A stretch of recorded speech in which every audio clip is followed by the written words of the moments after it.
Here's some thoughts on the next steps in eviction defense.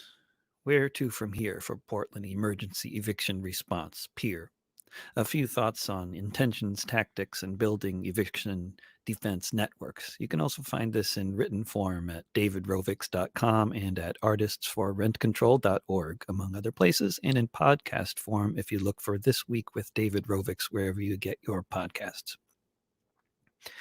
Here in Portland, there are signs that the movement for Black lives and the movement for actually affordable housing are increasingly intersecting in all kinds of ways.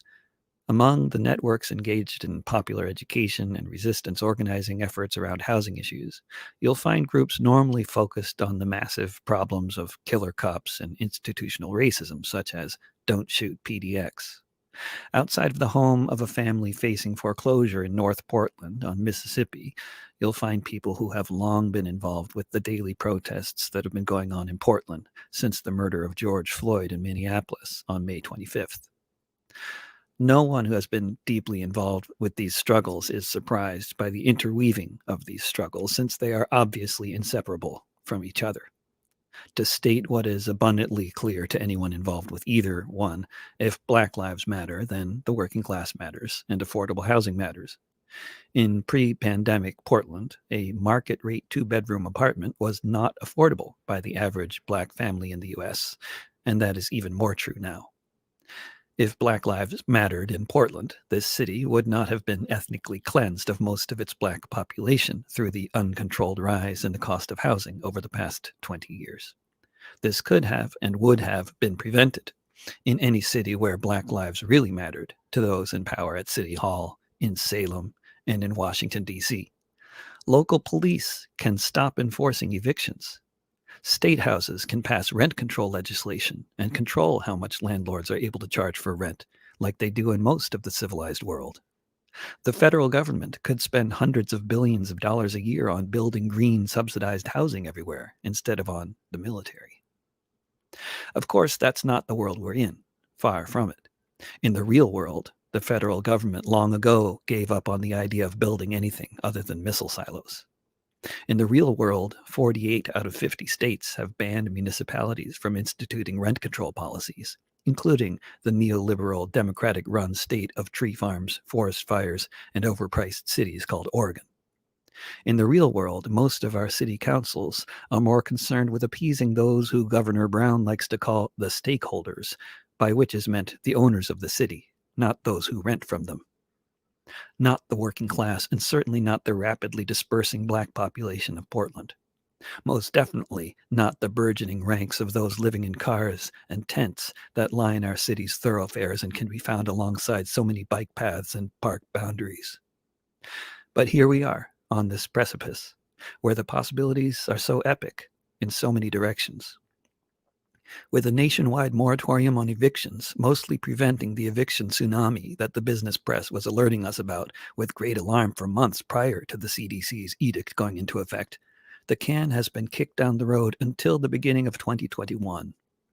In Portland, a bit longer, since rent that's past due to the impact of the pandemic doesn't have to be repaid immediately, but over the course of 6 months. So the can gets kicked down the road a bit further. The CDC may be worried for epidemiological reasons, but the rest of society is concerned about a potential eviction tsunami for other reasons. For those facing eviction, the worries are fairly obvious. For the powers that be, they may be okay with the societal wreckage imposed by what passes for normality, that is, evicting 1 in 10 renters every year in order to maintain the extremely rent-burdened status quo of the post-2008 economic order.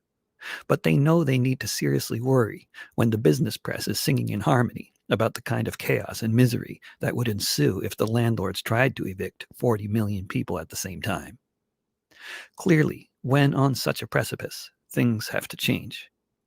NPR reported a couple days ago that the U.S. overall is an estimated $21 billion behind on rent at the moment. In Portland, the rent arrears are estimated to be well over $100 million. But change doesn't just happen. Change is made by people and social movements that, in combination with the dire economic, political, epidemiological, and ecological circumstances, force political leaders to follow us.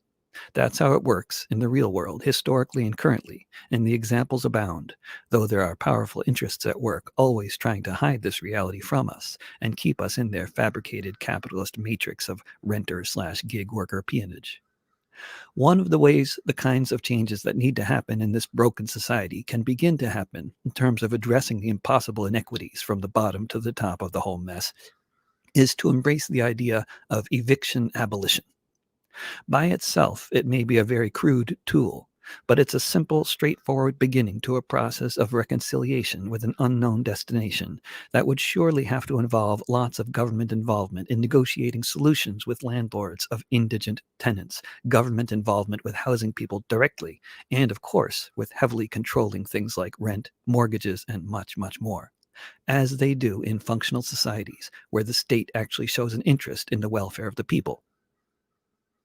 The way we force the hand of the state is to stop enforcing evictions, and ultimately to ban the practice is through solidarity with each other. There are far, far more of us renters than there are of corporate landlords. When the crisis is such that the friends and relatives of the police, and certainly of the soldiers in the military, are all also facing things like eviction and chronic unemployment, the state will not want to rely on brutality alone to try to solve this problem. People are already spontaneously coming to support each other in some neighborhoods where evictions have taken place in recent months, in different parts of the country, notably two of the most rent-burdened parts, New York and California. And what does solidarity look like in practice? One thing anyone quickly discovers who is doing anything remotely related to mutual aid or organizing tenants in some way is there is a lot of suffering out there, a lot of people in precarious situations who need help. There are frequent, sudden emergencies that arise where calls are made for support, sometimes without anyone knowing important details about the situation that might be relevant in terms of whether it's even a good idea for outside people to get involved or not. 1 in 6 people in the US are said to be food insecure right now. There's so much hunger, and also, although landlords can't evict tenants for their inability to pay rent during the pandemic, tenants can and are being evicted for other reasons. While it is impossible and unwise to try to predict the future, especially now with so many different forces at play, with major developments often happening on a daily basis, both locally and nationally, I want to lay out the basic strategy and tactic, both singular, that Portland Emergency Eviction Response is oriented around. We are looking forward, not in a happy way, but just in terms of direction of sight, to the time when things come to a head, when the eviction moratorium is lifted. When that actually might happen is anybody's guess. Whatever the outcome of the November election, if the pandemic worsens significantly through the winter as expected, and the economy continues to tank, the eviction moratorium will likely be extended, and some form of assistance for renters and/or landlords will also have to be instituted, if not the kind of housing policies and rent control policies that could truly start to address the problem. But whenever that moratorium is eventually lifted, and the free market is allowed to once again reign supreme, when the evictions begin to happen en masse, this, in effect, is our moment, the basic reason for our existence as a network. Which is not to say that all kinds of mutual aid and solidarity and other organizing isn't crucial. But PEER is a small network with limited means at this point, with only one strategy and one tactic. The goal is the abolition of forced eviction as an option for landlords and police forces. The implementation of the goal is to form a large and militant rapid response team that can respond quickly to attempted evictions as they are occurring, and at that point either stop them from happening or move the tenant back into the property after the police leave the scene. Specifically, or at least ideally, the process we're talking about goes something like this. Tenants facing potential eviction because they're pretty sure they'll be unable to pay the back rent due when the eviction moratorium is over are faced with various decisions. They may have family they can move in with. A majority of young adults now live with their parents in the US for the first time since the 1930s. A tenant will often prefer to move into a vehicle or do any number of other things other than attempt to stay in their home after receiving an eviction notice. Forgive the harshness of this sentence, but these are not the tenants that are tactically of interest to PEER. We are looking to work with tenants who want to challenge their eviction notice by attempting to stay in their homes. We realize the stakes are high, and you do too. People may decide to try to stay in their homes because they have no other options they want to consider, or because they want to challenge the whole system of forced eviction, or both. We want to be in touch with such tenants in advance. We want to know something about you, your landlord, why you're facing eviction. Not to be judgmental, but to be strategic. If you're a gun owner, this is something we'd like to know in advance too. Not because we're opposed to gun ownership, but because this could become relevant information for us all to know in the course of a tense confrontation with the police. Once we understand the situation we're getting into and determine that our participation makes good sense, the tenant with the eviction notice keeps in close touch with us and lets us know when the police come to their home. At that point, we notify the network, and people drop what they're doing and head to your place, hopefully to chase the police off, keep people housed, and ultimately to continue to engage in this tactic on a daily basis until the authorities rethink their approach. If you think a few dozen people reliably showing up every time the police show up to try to evict someone couldn't possibly work, think again. It has worked in many parts of the world, including in the US, at many different recent and historical junctures. When the police always need to call in backup every time they have to do something, this in itself changes the equation. When a few dozen people are showing up, the authorities will then be concerned that many more people will start arriving more spontaneously. In order for this kind of direct action to work, it obviously requires a lot of participants.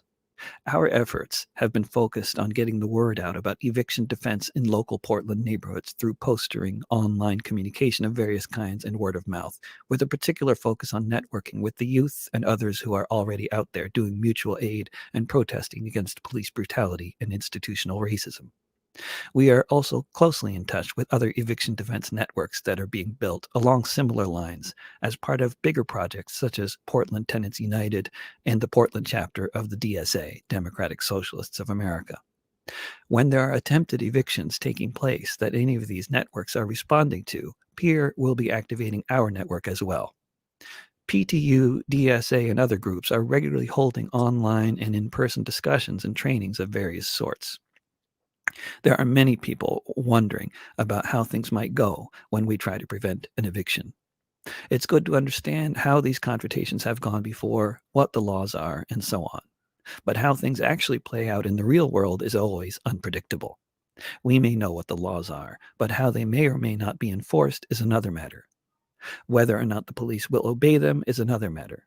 Whether the cops are under orders to carry out an eviction or not to pulverize a journalist, this doesn't mean they will carry out the eviction, nor does it mean they will refrain from beating the journalist. There are many other forces at play here than the letter of the law. The discussions and trainings are also handy because they give people a chance to consider different outcomes.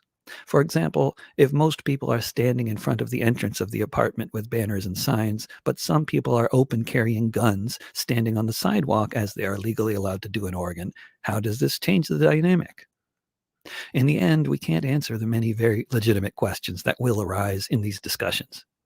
When there are multiple sides to an equation with different interests that are potentially all very committed to their positions, outcomes are impossible to predict.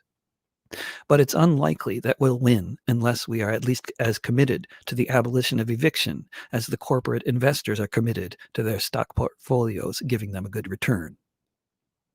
Portland Emergency Eviction Response may eventually also be organizing discussions and trainings, but for the time being, everyone is encouraged to participate in such discussions that Don't Shoot PDX, PTU, DSA, and others are facilitating, and everyone is especially encouraged to sign up to receive notifications from PEER by going to artistsforrentcontrol.org and scrolling down to the bottom of the screen.